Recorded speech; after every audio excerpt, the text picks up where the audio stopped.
Diamonds, a #1 record in 1963. Good afternoon, welcome to Radio 1. I'm delighted to have sat in front of me in the studio this afternoon the two gentlemen responsible for putting that record to the top of the charts way back in 1963. Jet Harris, welcome to you. Hello, Andy. Thank you very much indeed for coming in, and Tony Meehan as well. Hello, Andy. Is it still good to hear that record, fellas? Does it still give you a tingle down the spine? Oh, yeah. I mean, it brings back so many memories, you know. Well, it's the memories that hopefully we're going to recount during the next hour of this programme, and I know there are thousands of them, hundreds of them, and we've got a marvellous list of records, which are basically, if I can turn to you first, Tony, reminiscences of your marvellous career, which has spread over quite a number of years, and indeed is still going, just about to start again, you've just been telling me before we went on the air. Yep. You've been sort of pushed into coming back into the business, or Driven, have you come back willingly? Oh, yes, it's dragging and screaming. It's a hard business to get away from, though, isn't it, Jet? I mean, it gets in your blood. Well, I've got to come back. I mean, I've been out of it too long now. Do you still sort of get the old buzz, the tingle when you see people on television and hear people on the radio? Oh, sure, all the time. I want it to be me again now. So I'm going to have a go, you know. Well, that was 1963, but of course for you with the Shadows, it started an awful lot earlier than that. Tony, was it the Shadows or was it the Drifters when you first started? It was the Drifters at first. Now, that caused problems, didn't it, in the early days? We were threatened with a court case. I think they brought an injunction, the American Drifters, that we had not even heard of when we first joined up, you know. So suddenly we were faced with this sort of fait accompli. We had to change our name instantly. And I think it was Jet, actually, who thought up the name, the Shadows. Yeah. Is that right? Hank and I went out for a drive in the country and sat outside this pub, and we went through the tigers, the leopards, the Zodiac Zephyrs, and I suddenly thought of Shadows. I said it to Hank, and it seemed to ring a bell, and we took it back to town, to Cliff, and he fell for it straight away, Shadows. Just put us right as far as history is concerned. Were the Shadows a separate entity from Cliff, or did it all start together? Well, it sort of grew. It was an organic kind of thing. I mean, there was Cliff and the Drifters. Cliff had his group, the Drifters. We were all separate people, sort of, who used to play together in a club called the Two Eyes in London at that time, which was the big sort of venue, yeah, if I can call it that. 18 bob a day. Yeah, a night. That was for all. That was for all of you, or individually? No, individually. That's you know. what you got. And I got 18 shillings. For 18 shillings a day. Tommy Steele worked there as well, didn't he? Yeah, all the guys, everybody worked there. Adam Faith. So you were all mates. Vipers. Yeah. Oh yeah, everybody knew everybody, you know. Was there a feeling that this was the start of an explosion? I mean, did you realise at the time exactly what you were nurturing, what you were actually going to begin? I think we knew what we were capable of giving, and we knew precisely that what was being broadcast in the media at that time really wasn't what young people wanted. We weren't sure how long it would take the media as such to get interested in us, but we knew it was going to happen. We were all very confident. Right, there's a pile of records in front of me. Let's play the first one and find out why we're playing it afterwards. I think that's a logical thing to do. So here come the Platters and Don't Let Go.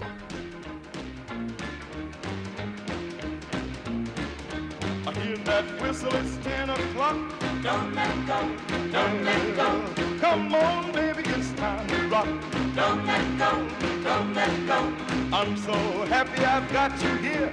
Don't let go, don't let go. It keeps me grinning from ear to ear. Don't let go, don't let go. Ooh-wee, this feeling's killing me. Oh, shucks, well, I wouldn't stop for $1,000,000. I love you so. Well, hold me tight and don't let go. A thunder, lightning, wind, and rain. Don't let go, don't let go. Love is storming inside my brain. Don't let go, don't let go. I'm so eager, I'm nearly dying. Don't let go, don't let go. Well, you've been keeping your lips from mine. Don't let go, don't let go. Ooh-wee, this feeling's killing me. Oh, shucks, well, I wouldn't stop for $1,000,000. I love you so. Oh, well, hold me tight and don't let go. Hound dog barking upside the hill. Don't let go, don't let go. Love is dragging him through the mill. Don't let go, don't let go. If it wasn't for having you, don't let go, don't let go. Well, I'd be barking and howling too. Don't let go, don't let go. Ooh-wee, this feeling's killing me. Oh, shucks, well, I wouldn't stop for $1,000,000. I love you so. Oh, well, hold me tight and don't let go. Oh, one day, baby, you'll quit me, yep. Don't let go, Well, don't let go. I'll be crying and soaking wet. Don't let go, don't let go. Oh, one thing, baby, I'll never stand. Don't let go, Well, your lips kiss some other man. don't let go, don't let go. Ooh-wee, this feeling's killing me. Oh, shucks, well, I wouldn't stop for $1,000,000. I love you so. Oh, well, hold me tight. Don't let go, Hold me tight. don't let go, Hold me tight. don't let go. Platters and Don't Let Go. I wouldn't stop for $1,000,000, and it was Buck Ram who masterminded the whole operation, wasn't it, Tony? That's right. We met Buck Ram at the Palladium, I think. Was it before this or after this? We first met them in Stockholm. We played a date in Stockholm. That's At right. the Tivoli Gardens. Yeah. What was touring abroad like in those days, Jet? I mean, it must have been exciting, obviously, for you to get out of the country, particularly as a musician, but were you well looked after, or did you live on a pittance? Well, we lived on a pittance, didn't we? Yes. Very well. Well, on the that was the pittance. first time we'd been abroad, was Sweden, with the Platters, wasn't it? That was Yeah. the first time. I think so. And we played in the open air there, and Just, yeah, about 10,000 people. Yeah. Amazing. So And it- Sweden was ready for you then, if 10,000 people turned up? that's Sure. right. And the Platters were on there. And for us to see the Platters live and work Yeah. with them, Magic.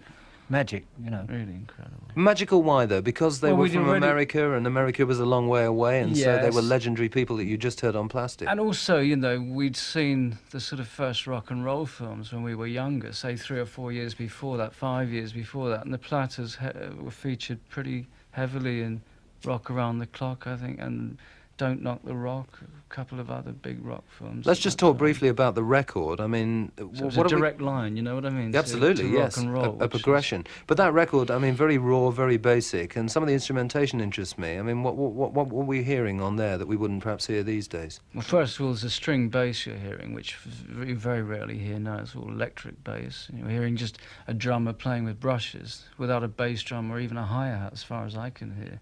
Because in those days, everything was recorded in mono. Everything was done at the same time. There was no overdubbing like there is today. No 4-track or 8-track or 24-track as we've got now. It was all done on one track. So it was just done live. And you had a drummer playing with a pair of brushes on a snare drum. They couldn't record bass drum or things like that. It was just too noisy. They'd create booms and things like that. Did you start on a string bass, Jet? Yeah, I started in modern jazz. I played a few of the clubs in London. I was in a band called the Delinquents. He hasn't changed. That's right. And of course they invented this what's it called, bass guitar. And I was working with a man called Tony Comby at the time. Oh, great drummer. I say, yeah. Marvellous drummer. Powerhouse. And he said, "Have you seen this new guitar? It's a bass." I said, "Oh no, you never catch me," because I was a staunch purist, jazz man. yeah. You know, I mean, you won't catch me playing pop. He said, "Well, give it a try." You know, he was the boss, and I tried it, and I think I was the first one to do it over here. First one to play bass guitar. But that's actually how I got started. When I was 14, I went to Soho with a friend of mine who was a bass player, and we were walking past the Two Eyes in Old Compton Street. I heard this incredible sound coming out. And we went up to the door and asked the guy how much it was to get in. He said 6 shillings. I thought, crikey, where are we going to get that sort of money? But anyway, we managed to get 12 bob between us, which was a lot of dough. Went downstairs, and he was stuck on the stage, Jet, playing this bass guitar. I got up and played. Remember that? That's right, And that's yeah. how I first started. And I think Hank and Bruce were on as well. They'd I come- don't know who the drummer was, Red Reese or something. They just like come down from Newcastle, hadn't that. they? Yeah. And actually, that was the Shadows then playing about a year before.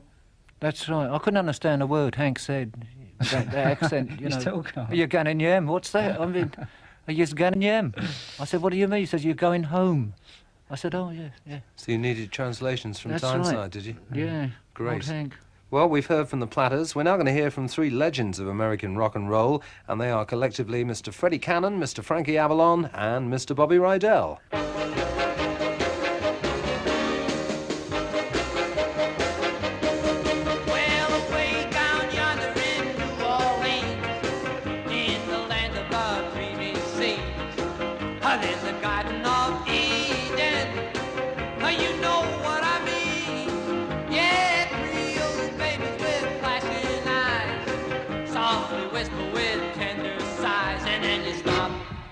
Oh, won't you give your lady fair a little smile, and then you stop. You bet your life you'll linger there a little while. Yeah, there is heaven right here on earth with those beautiful queens. Yeah, way down yonder in New Orleans. Woo! I'll never let you go. Why? Because I love you. I'll always love you so. Why? Because you love me. No broken hearts for us, 'cause we love each other. And with our faith and trust, there could be no other. Why? 'Cause I love you. Wild one, I'm gonna tame you down now. Tame you down. Wild one, I'll get you yet. You bet. You little doll, all you do is play.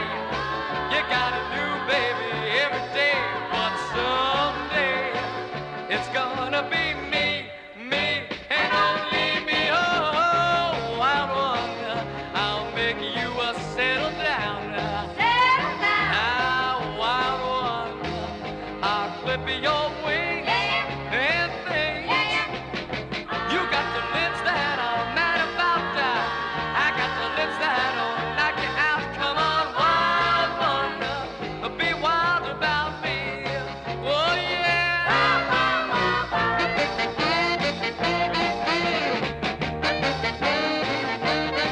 Come on, wild one, be wild about me.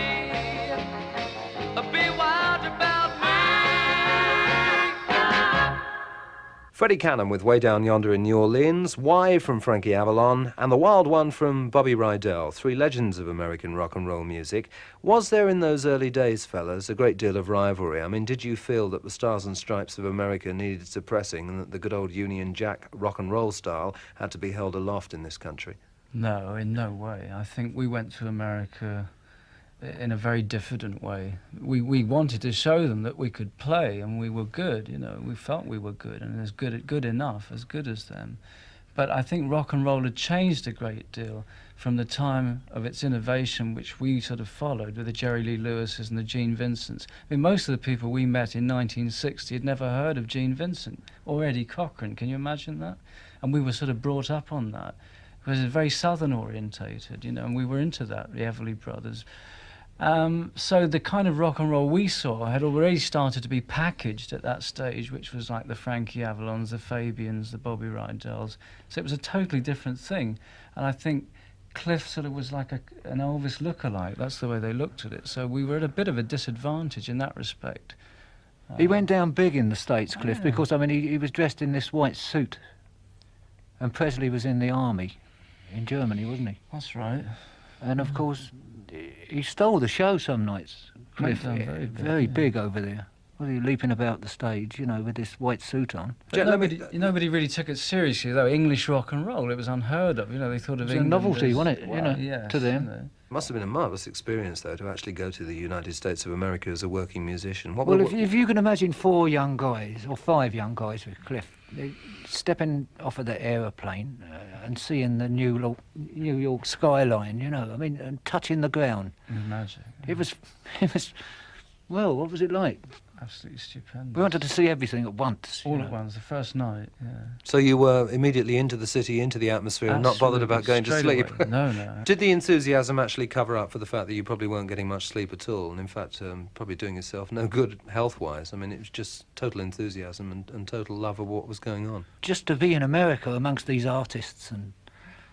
Well, and also watching- at that time there weren't the shows going around. We were in a show called The Biggest Show of Stars for 1960, and there must have been about, 16 or 18 headline acts. Well, in those days in this country you just get one headline act going round with a lot of other people. And others. And others, Yeah, yes, and that's supporting cast. So it was incredible, because every night you could stand by the side of the stage and watch the Isley Brothers or the Clovers or the Crests or etc., and so on. And it was just every act was a top of the bill act. Incredible. And we learned such a lot too. That's right. Happy days in the United States of America. Let's bring in another legendary name. Here comes Gene Vincent and Bebopalula. Well, Bebopalula, she's my baby. Bebopalula, I don't mean my baby. Bebopalula, she's my baby. Bebopalula, I don't mean my baby. Bebopalula, she's my baby, my baby. Well, she's the gal in the red blue jeans. She's the queen of all the team. She's the woman that I know. She's the woman that loves me so. Say, Bebopalula, she's my baby. Bebopalula, I don't mean my baby. Bebopalula, she's my baby, my baby, my baby. That's right.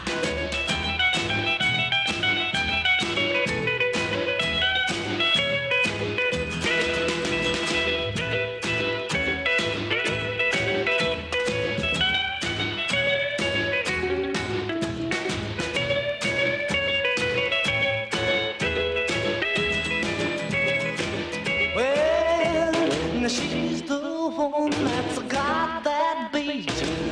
She's the one with the flying feet. She's the one that walks around the store. She's the one that yells more. Bebopalula, she's my baby. Bebopalula, I don't mean my baby. Bebopalula, she's my baby, my baby, my baby. Let's rock again now.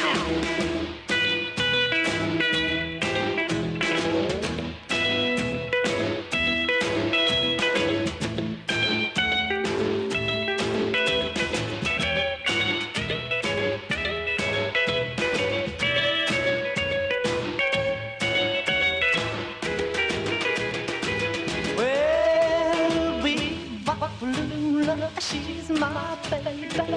Bebopalula, I don't mean my baby. Bebopalula, she's my baby. Bebopalula, I don't mean my baby. Bebopalula, she's my baby, my baby, my baby. Top 20 hit for Gene Vincent, got to number 16 back in 1956. Bebopalula, now there was a rock and roll legend. That's right. Did you both work with him or see him and get to know him? I think Jet knew him better than I did. Well, we both did a TV with him, and then Yeah. I did some one-night stands on the same bill.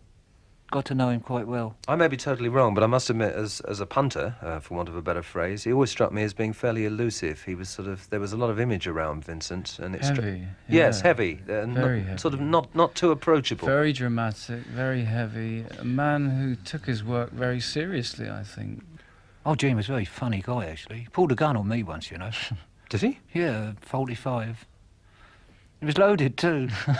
I was in the dressing room with Johnny Layton and me. We were sharing the dressing room, Gene, Johnny Layton and I.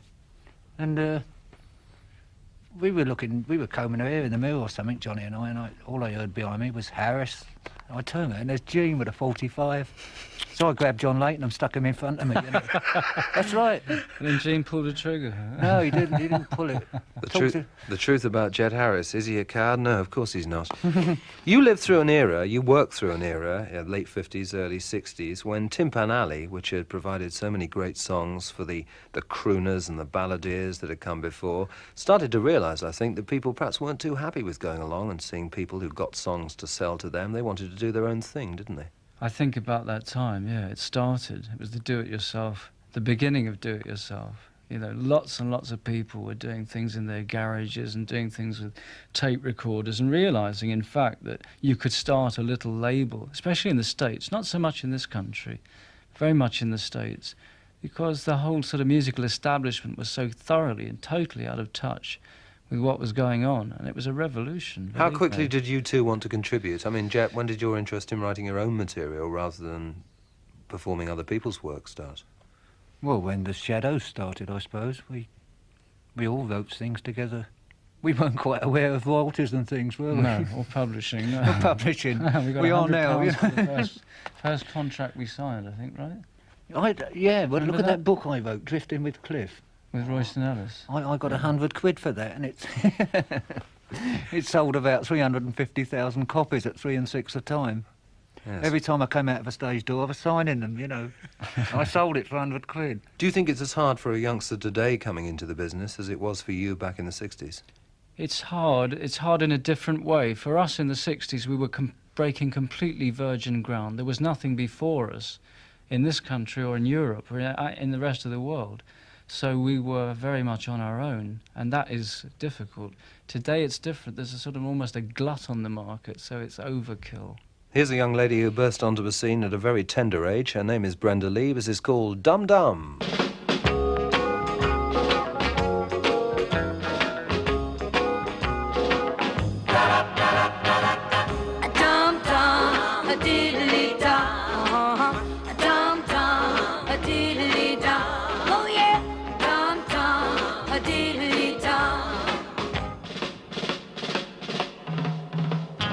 Music sweet, the lights are low, playing a song on the radio.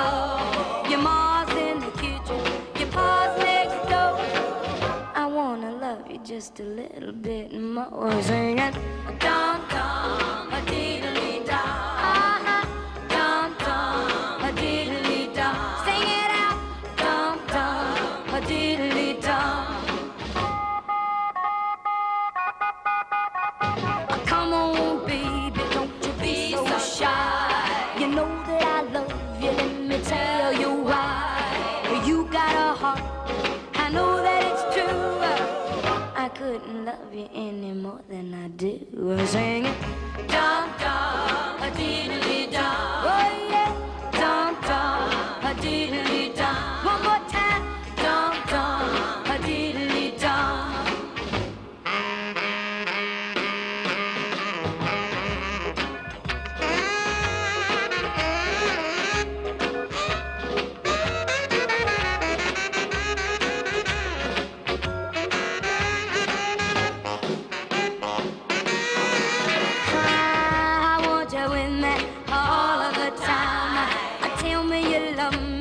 And you'll be mine.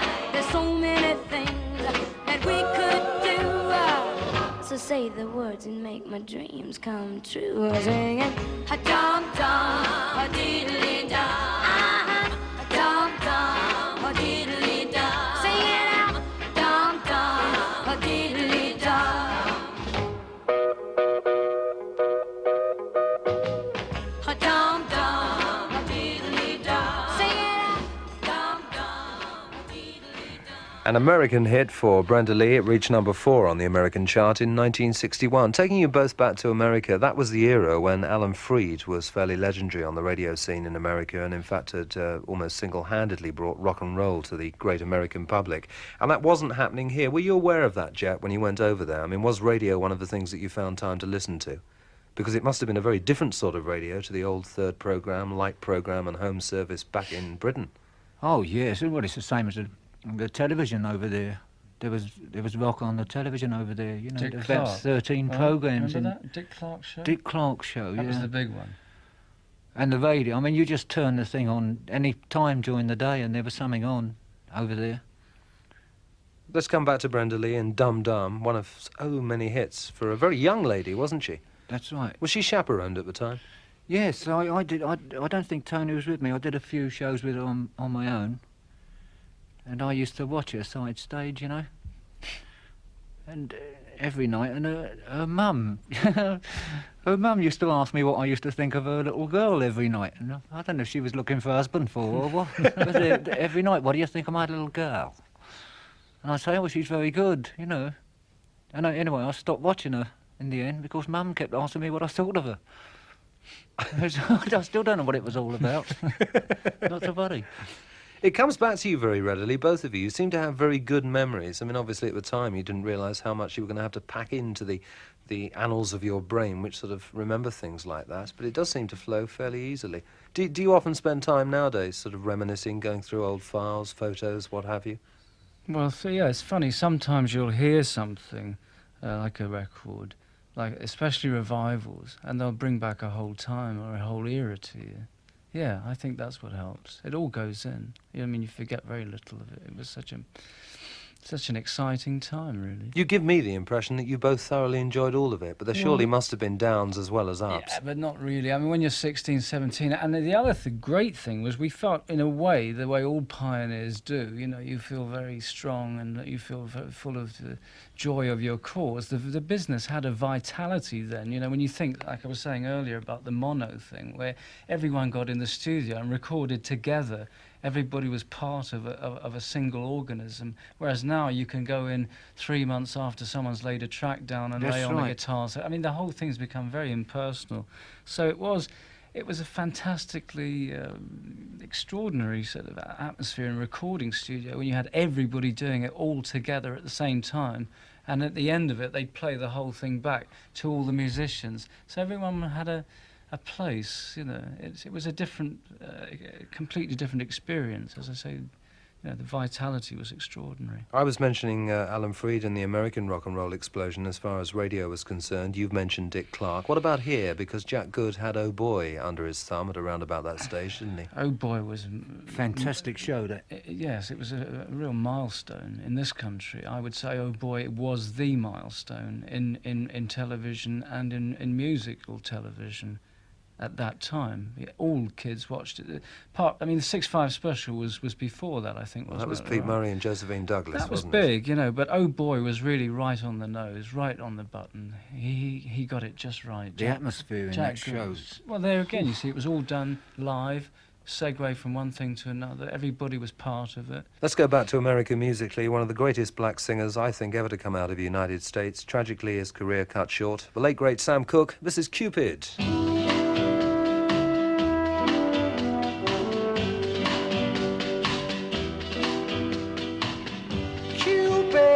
Draw back your bow and let your arrow go straight to my lover's heart for me, for me. Cupid, please hear my cry and let your arrow fly straight to my lover's heart for me. Now, I don't mean to bother you, but I'm in distress. There's danger of me losing all of my happiness.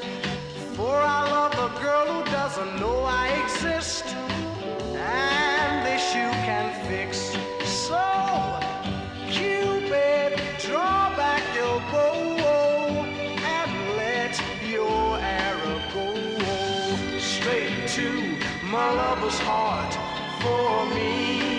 Nobody but me. Cupid, please hear my cry and let your arrow fly straight to my lover's heart for me. Now, Cupid, if your arrow make a love strong for me, I promise I will love her until eternity. I know between the two of us her heart we can steal.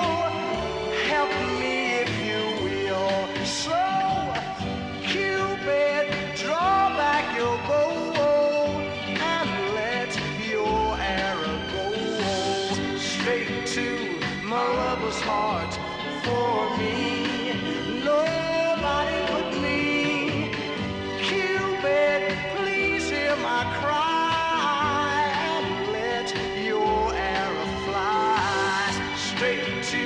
My lover's heart for me. Now, Cupid, don't you hear me calling you?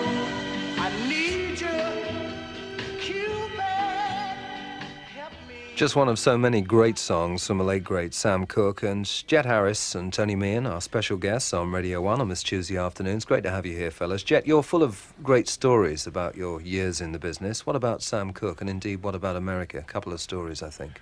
Oh, Sam. Sam came into the theatre we were playing one night. He says, I found a new drink. He said, it's great. I said, what's that? And he bought a quart of brown ale. And a bottle of port, and he liked to mix these two together.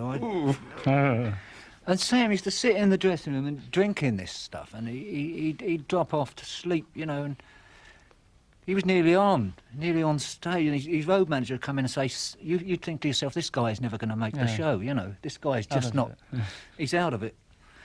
And his road manager would come in and say, hey, Sam, come on, you're on.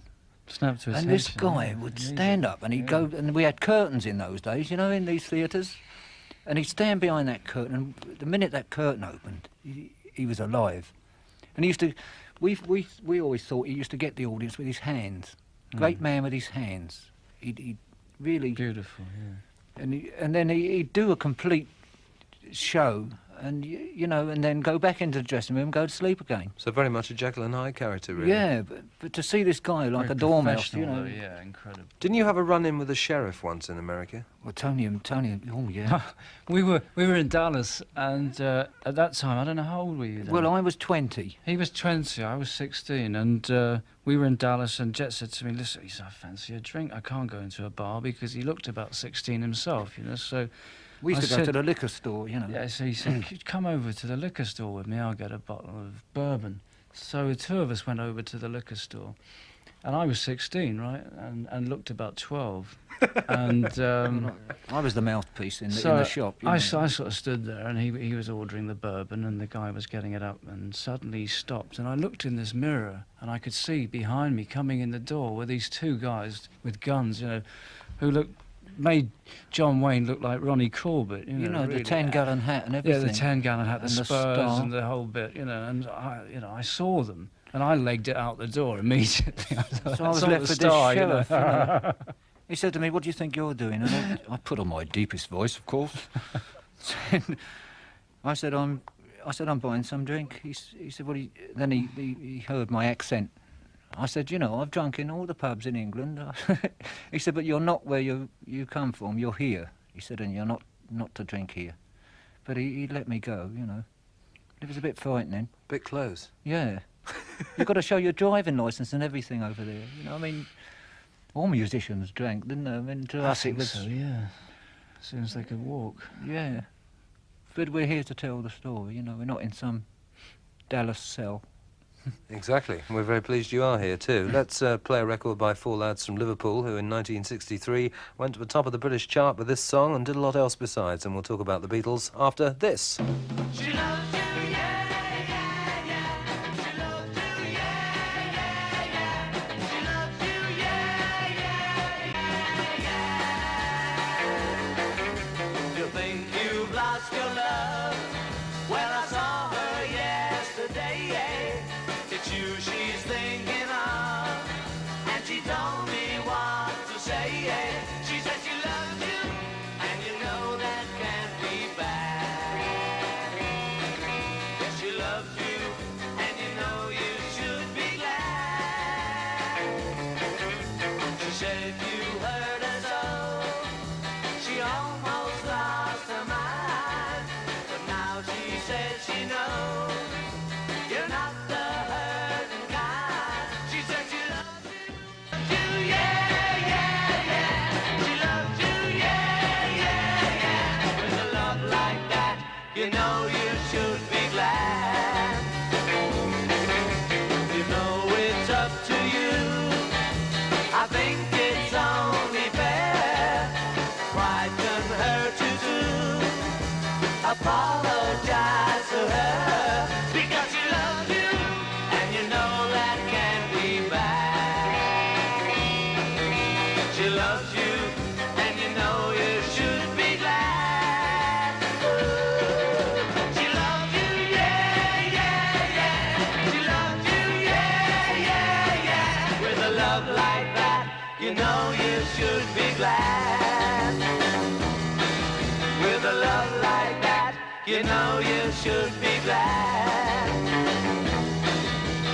love like that, you know you should be glad.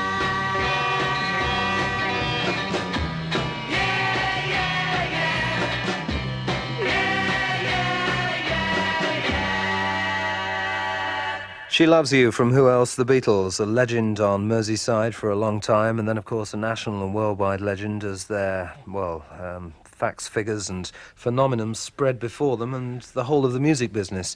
It's very hard, actually, to choose words about the Beatles, and I'm sure it was pretty exciting for you to actually see them come along. Were people interested in the business? Did they see them as a bunch of upstarts, perhaps, to start with? Because they were the start of a new era, really, weren't they? I think a lot of people were frightened of them, basically. Anyone that knew anything, yeah, they were scared of them. I personally liked them very much, but I think a lot of our contemporaries were very scared of them because people knew just how good they were. When did you first come into contact with them? I mean, did you know about them before they actually recorded? We just celebrated the 20th anniversary of their first release. Teddington. Yeah, we'd met them a couple of times, but I think the first time we actually ever got close to them was what was that Teddington show called? Studios. I don't know what the show... Thank You Lucky Stars. Thank You Lucky Stars, I think, That's was right. the first time. They looked like stars right from the very beginning. They looked incredible. I mean, no one had ever seen those haircuts before, had they? And their confidence was extraordinary. Absolutely amazing. But the last time you saw them, I mean, was just as we were breaking up after our third record in the latter part of 1963. And we were doing a show called Ready, Steady, Go, and the Beatles were with us. I can't remember who else was on it. Anyway, we were topping, I think. And I think that was the record, or we were sharing top at the top of the bill with the Beatles. And I was very worried because Jet hadn't shown, I hadn't heard anything. And I was just in the studio pacing up and down. And we were due to do the show, about 6 o'clock. This is about 3 o'clock in the afternoon. Jet rolls in with his head cut open completely. Covered in blood, swathed in bandages, just said to me, I can't do the show. And of course it was very important because our third record, Applejack, was just coming out. And it was a big show. Ready, Steady, Go was the show then, and we had to do it. So, I think I did the rehearsals. Did you? And I thought, what You am were I in a doing? bad state. I was in a bad state. I mean, you don't smack your head about like that and go on television live, do you? So I thought, what the hell am I doing here? And off I went, in a cab. So you performed Applejack solo? Well, no, what happened was I actually spoke to the producer and he was good enough to play the track, and then we had a short interview, and that was the best I could do, but in spite of all the They couldn't find me entreaties for to 3 Jet, months, he vanished. Yeah. Where would you actually I go? didn't want to know. I mean, I was lucky to be here, with that car crash. It was very serious. And I ran away to Brighton, got a flat in Brighton, and I think it was about 3 months before they found me. You just suddenly wanted out of the business? Out of the business, because I was shaking like a leaf, and all these stitches in my head, and of course they had to shave my head to get the stitches in, you see. And I got found out at a wrestling match. I went to watch the wrestling, and there were some pressmen taking pictures of the wrestlers, and then I saw them. I was with a girl singer called Billy Davis at the time, and they spotted Billy and myself in the audience, and I ran. And but they sat outside my flat for about 2 days. They didn't know that I could balance along this wall at the back and get out. They thought I was still in there. Of course, then there was a big court case over this car crash, which I won, because I wasn't driving in this car. It was a chauffeur-driven effort. Apparently, it went into a Midland Red bus, a single-decker, and the bus was a write-off. So it was some crash. I don't remember any of it. I think we're very lucky to have you here. Some more music, Little Richard, and this. Baby, babe, you got the cutest little baby face. There's not another who can take your place. Baby, babe, my poor heart is jumping. You should have started something, baby, babe.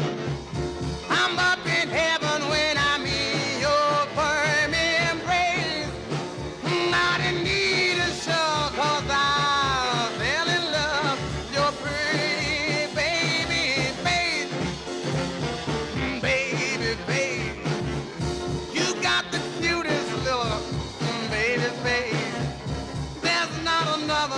can take your place.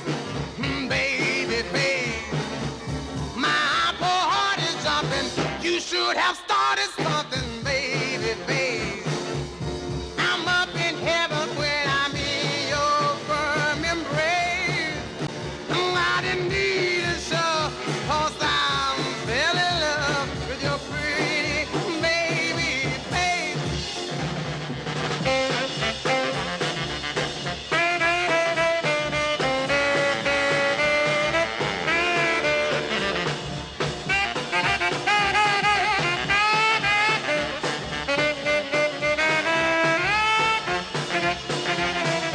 Baby, baby, you got the cutest baby face.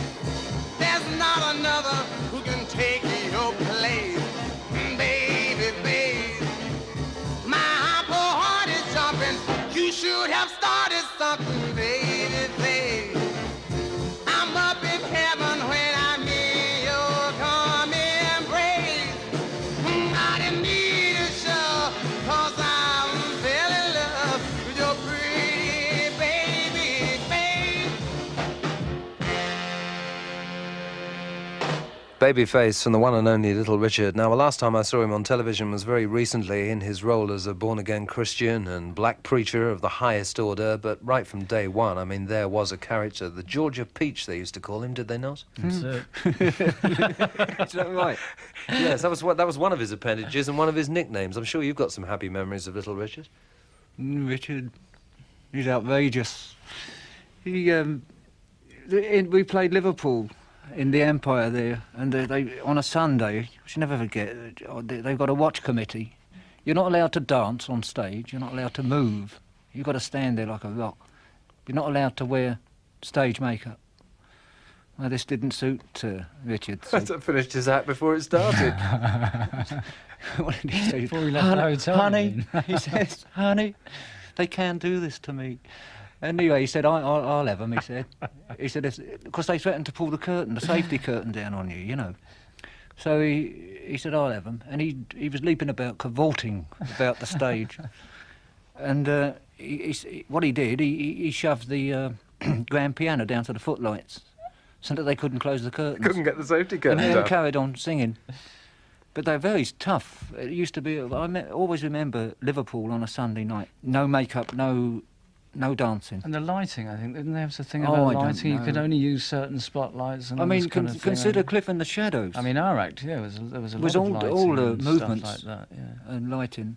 Let's talk a little bit about the equipment that you used in those days, because we've seen in the rock explosion, the late 60s and the early 70s, mountains of equipment up on stage. I mean, bass guitarists with about 24 stacks and ladders needed to go up and change the volume and tone controls.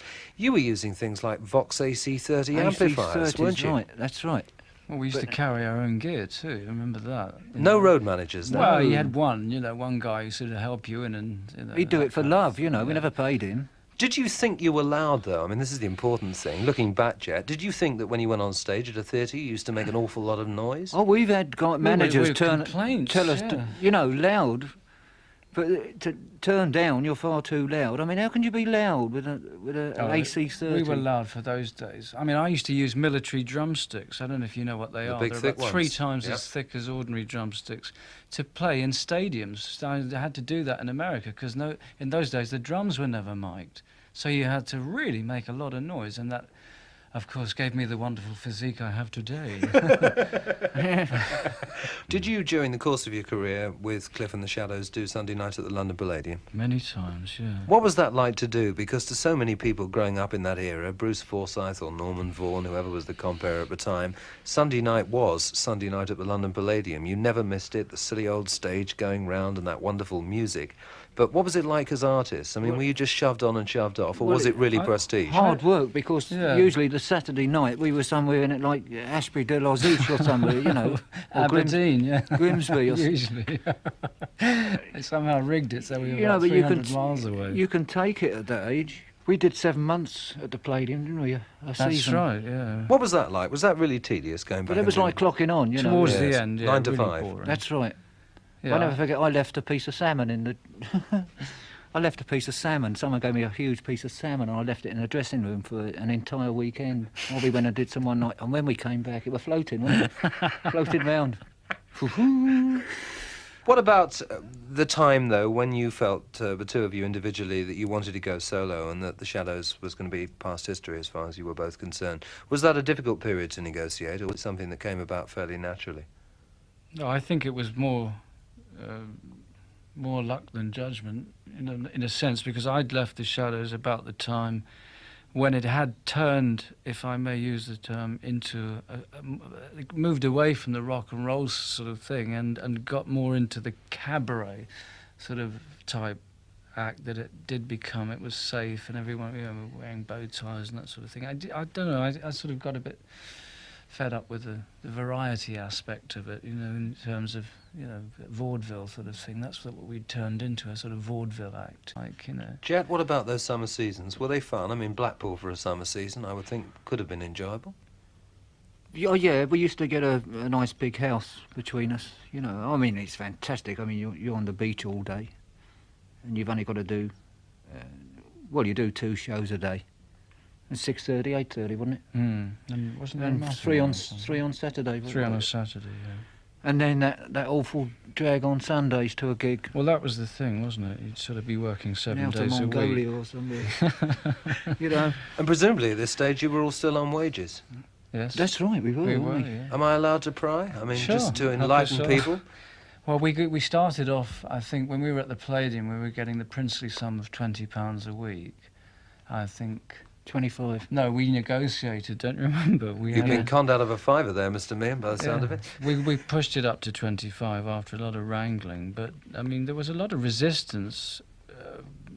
For instance, in just us going to America with Cliff, people just couldn't understand why he wanted to take a group along. That was a very big thing, but Cliff, good on him, he sort of stood by us in that sense, and he said, no, I'm not going without my group, because they're my sound, Which we were, in a sense, It's very embarrassing over there with these wages. 25 quid is a drop in the ocean, isn't it? Yeah, well, And all used these to roll guys dice on 25 quid. Johnny and the at least. Hurricanes and all these guys were on, as musicians, on about probably $500 a week or something. I'll never forget I bought this overcoat in Burton's, 10 guineas. That's going back, guineas, isn't it? 10 guineas. It was, a cheap overcoat, 10 guineas. And when I went to the States in it, and they went mad over this overcoat. It It was wool, Yeah. I think I don't know what they made theirs out of, cardboard or something, but they went mad for this. The drummer in the Hurricanes wanted to buy it off me, but it was cold, I kept it. What did your parents think of you both going abroad at those ages, you at 16 and Jet at 20 years of age? What were the feelings? Very positive. They trusted us. I mean, we were good boys, weren't we? Well, my mum wanted me to be an athlete. 'Cause I was quite good at running, That's how I got the name. Jet Harris. Yeah, my school friends used to say, oh, look at him, he goes like a jet, And it stuck. Shadows, we're going to play now. Oh. Let's have some Wonderful Land.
A #1 record for the Shadows back at the beginning of 1962. Wonderful Land. It's one of an awful lot. Have you actually both liked what the lads have done after you left? Did you enjoy most of the music? Yes and no. I mean, that's the short answer. Some of it I've liked very much and it's been interesting. Some of it I've thought was rather puerile. And some of it was somewhere in between those two. Any comment, Jet? Well, the same, I suppose. Some of it I've liked very much. Flingle Blunt, is it? Oh, the Rise and Fall Off, yes. Yes, That was good. that was good. Dance On was good. Hmm. But some of it I didn't go for. Well, there's honesty for you on a Tuesday afternoon here on Radio 1 with Jet Harris and Tony Meehan with me in the studio. If you just joined us, you've missed some wonderful stories, and there's probably a couple more to come as we move to our penultimate artiste. That's taking into account that our last record is going to come from our two guests themselves. Here comes something from Del Shannon called Hats Off to Larry. Once I had a pretty girl, her name it doesn't matter. She went away with another guy, now he won't even look at her. Hats off to Larry, he broke your heart, just like you broke mine when you said we was part. He told you lies, now it's your turn to cry, cry, cry. Now that Larry said goodbye to you. I know this may sound strange, I want you back, I think you'll change, but there's one more thing I gotta say. Hats off to Larry, it may sound cruel, but you laughed at me when you said we were through. You told me lies, now it's your turn to cry, cry, cry. Now that Larry said goodbye to you.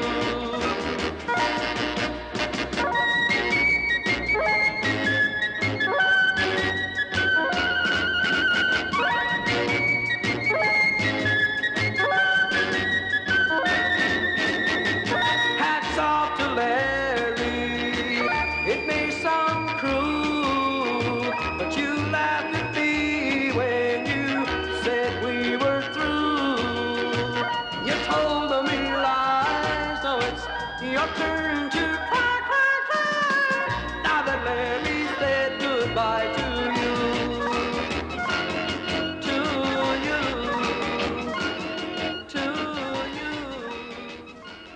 Hats off to Larry from the inimitable Del Shannon, one of a number of big hits that he had at the beginning of the 60s, and somebody else I believe you work with. Yes, I worked with Del. This was the time after the television show when Jet disappeared. We had a show lined up, a touring show with Del Shannon and the Four Seasons. And I had to do it on my own. Jet had vanished into the hinterland.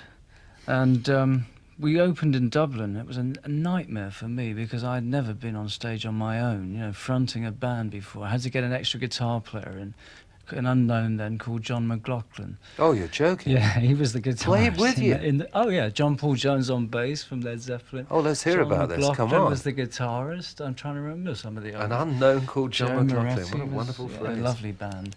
Anyway, we went out and played this the first night in Dublin. And, of course, a lot of it was centred around the drums and, you know, all that kind of thing. So it was absolutely exhausting mentally and physically. And I was sharing a dressing room with Del Shannon up in the sort of in the backstage, and I came off stage dripping, absolutely as if I'd sort of run about 30 miles, you know, about a stone lighter. Walked into the dressing room, which was about the size of my lavatory at home, you know, and here was Del just over from the States with a 10-inch cigar and his manager, both of them smoking these huge cigars. The window was jammed shut, and I was just, you know, I'd just come off.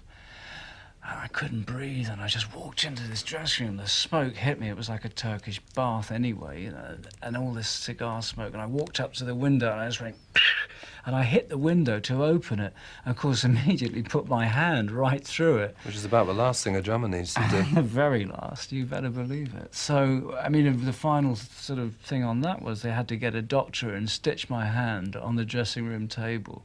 I had 4 stitches put in it. And I said, how am I going to do tomorrow night? And we had to go to Belfast. That was in between the screams, wasn't it? And you can imagine playing the drums with 4 stitches in your hand. Anyway, I said to my road manager, there's no way. And he said, well, you've got to do it. Jet's, dipped out now. You can't go. I said, not on the second night of the tour. And I said, well, what are we going to do? He said, leave it to me. And we got to Belfast. Well, I don't know what story you gave them at the hospital. But anyway, they got me up to the hospital. Got me to take my trousers down and bang this stuff into me, whatever it was. But thereafter, for about 2 days, I was walking about 3 inches above the ground. I didn't feel anything. I went on, did the 2 shows. The stitches didn't open, thank God. I don't know how. And I was in love with everybody. I was walking up to people saying, I think you're absolutely wonderful. I don't know what they gave me, but it stopped the pain. Did you have your trousers back on? And you had John McLaughlin on lead guitar. Now that really John, is, yeah, that John really was is a extraordinary. great friend too for many years. I saw John in New York not so long ago. He's still playing beautifully. Fine player. Very briefly, we said at the beginning of what for me has been a very enjoyable hour that you want, or you are going to get involved again actively, making records, the 2 of you. Tony, you've been involved in all sorts of things since getting off from behind the drum kit. I mean, you've been producing and arranging and what have you. That's right, yeah. I worked with a lot of different people. Roger Daltrey, I did Roger's last album, and Eric Burden's last album. Tim Hardin, God rest his soul. Fine artist. Marvellous singer. Great musician too. Yes. Well, we shall look forward to hearing this new stuff with great interest. Jet, are you raring to go? I am. I mean that, I really am. Right, fellas, thanks very much indeed. We're going to finish with your second big duo hit. It got to number 2 in the charts back in 1963, and you'll probably remember a song called Scarlett O'Hara.